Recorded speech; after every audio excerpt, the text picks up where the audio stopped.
es la realidad de las personas o de muchas personas que se encuentran en los lugares donde se instauran los megaproyectos. Más allá de lo que es el motivo que es el vídeo en sí, a mí hay unas palabras que me parecen especialmente ilustrativas, ¿no? Muy importantes.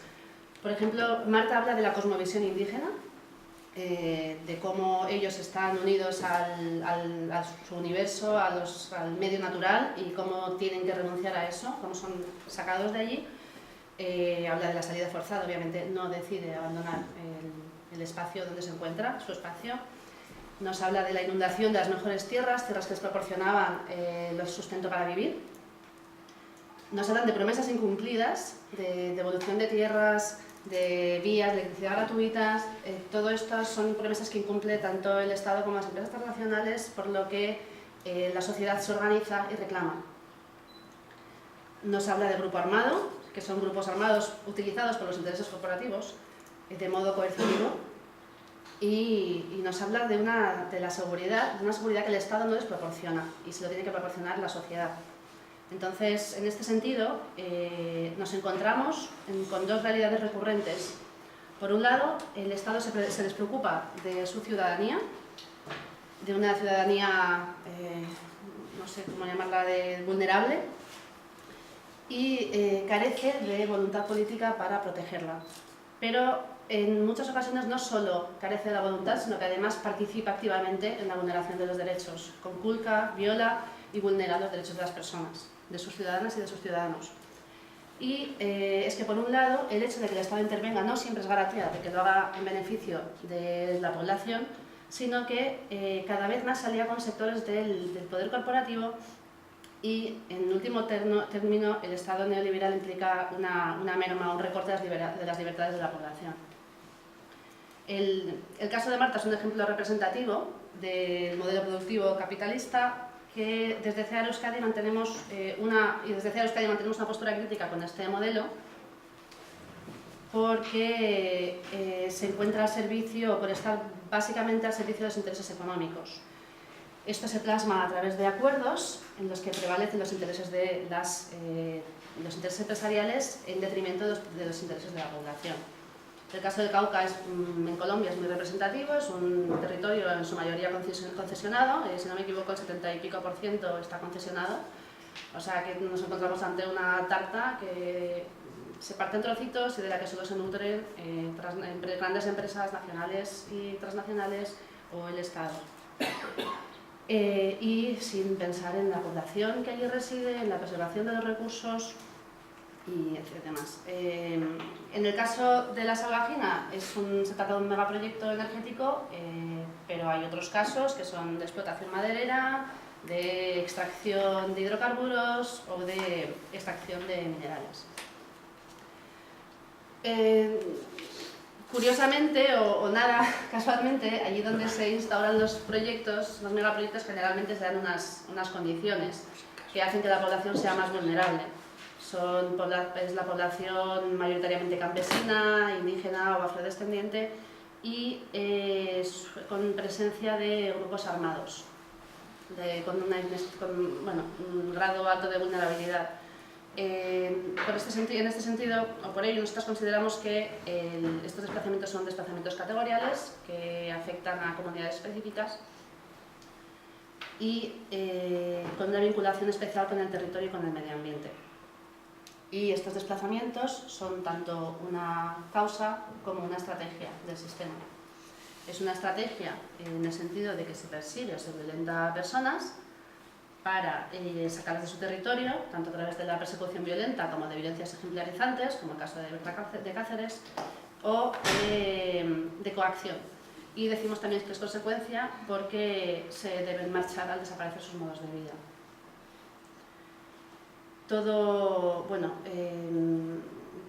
Nosotros desde CEAR Euskadi ponemos el foco tanto en las causas de los desplazamientos como en las empresas transnacionales como agentes desplazadores de personas. Por aportar algunos datos, el Banco Mundial, que en fin, nada sospechoso de no ser neoliberal, digamos, determina que los megaproyectos desplazan al año a más de 10 millones de personas. Vale. Me recorta el tiempo, así que voy a ir rápido. Bueno, a ver. Bueno, este modelo afecta especialmente a las mujeres porque sustentan su modo de vida en los recursos naturales que disponen, porque generalmente no participan o no son poseedoras de las tierras, con lo cual quedan fuera de los espacios de debate, quedan fuera de las compensaciones que se realizan en las negociaciones entre empresas y población. Y también, digamos que bueno, y además sufren estrategias persecutorias basadas en violencia hacia sus cuerpos, así como en la desestructuración familiar y social. Bueno, voy a recortar un poco porque si no, no me da tiempo, pero bueno, en CEAR Euskadi lo que pensamos es que todos estos casos se sustentan, digamos, en 4 mitos que existen en la actualidad. Uno de ellos es el mito de la filtración, la teoría de la filtración, según la cual si tú llenas un vaso, el vaso se desborda hasta que al final digamos que todo el remanente, todo lo que sobra se reparte, y no es así, se quita de un sitio para ponerlo en otro. El mito de la producción, según el cual muchas veces se habla de producir cuando en realidad se está extrayendo, se extraen minerales, se extrae petróleo y eso no vuelve. El mito de la resiliencia del ser humano, de pensar que las personas somos capaces de vivir en cualquier lugar y bajo cualquier circunstancia, cuando eso tampoco es así. Y por último, el mito de la teoría de la reproducción social, mediante el cual la sociedad de alguna forma se regenera y sin embargo hay poblaciones que pueden desaparecer, y no solo en el sentido físico, sino en el sentido identitario, en el sentido de comunidad. Y también pensamos que cómo las empresas consiguen instaurarse, cómo consiguen el poder corporativo llegar a este punto, es mediante la arquitectura de la impunidad, por un lado, que es la estructura que protege a los derechos de las empresas, en detrimento de los derechos de las personas, como dije antes.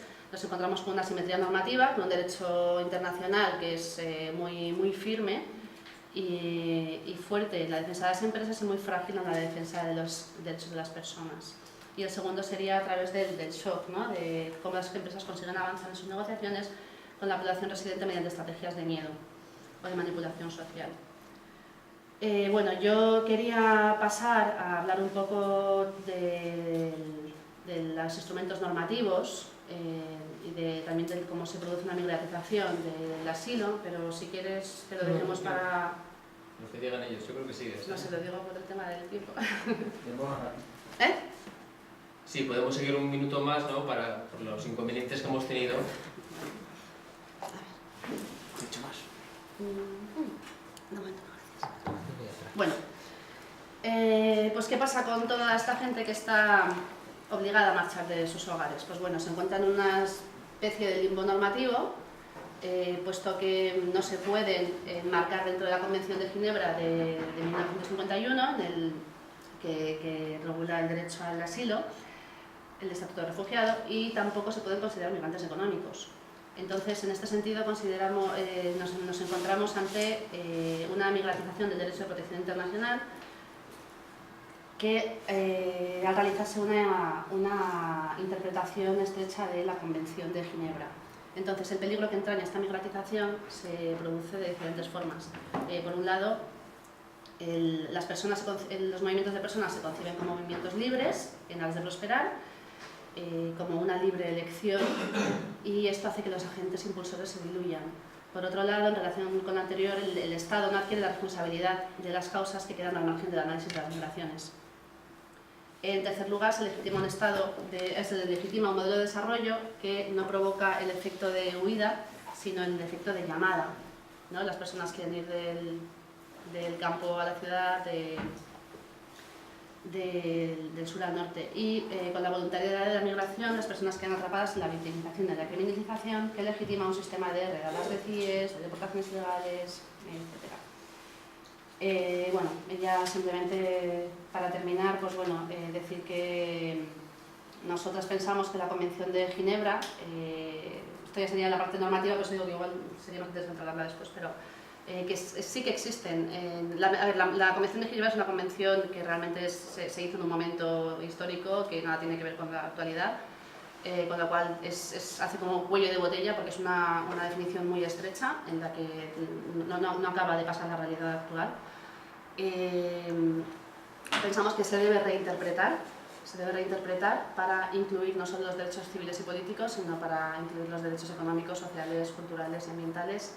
Y de hecho ya existen otros instrumentos regionales que incluyen este tipo de desplazamientos o casos que de alguna forma podrían quedar dentro, ¿no? Y bueno, también disponemos de la normativa de los principios de desplazamientos internos. Los desplazamientos internos son aquellos que se realizan, que no traspasan una frontera internacionalmente reconocida, que también regulan específicamente el caso de megaproyectos. Y bueno, eso es todo. Muchas gracias.